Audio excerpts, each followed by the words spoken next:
entre vous trois, est-ce que vous avez eu des manifestations de ça, les forces des uns et des autres ont particulièrement joué, ou dans certains cas, il y a eu un petit ajustement, le temps qu'on trouve le bon rythme? Comment ça s'est passé?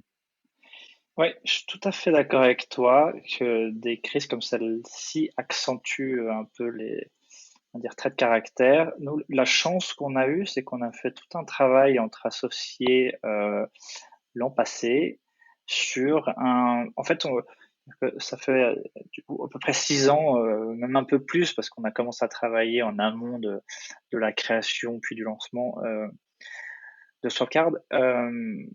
Et en fait, au début, tu peux être très très aligné, même c'est très très important de l'être. Et puis avec des développements à la fois professionnels et personnels de tout un chacun, on peut parfois perdre un petit peu cet alignement.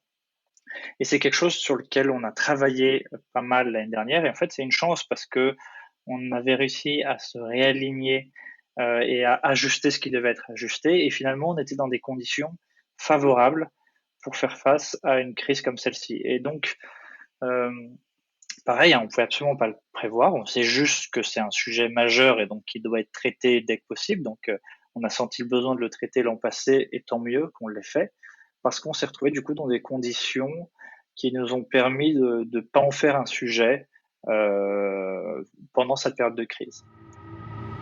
Si ça vous a plu, abonnez-vous à Yaniro Podcast et à la newsletter Yaniro en allant sur le site www.yaniro.co. Bonne écoute!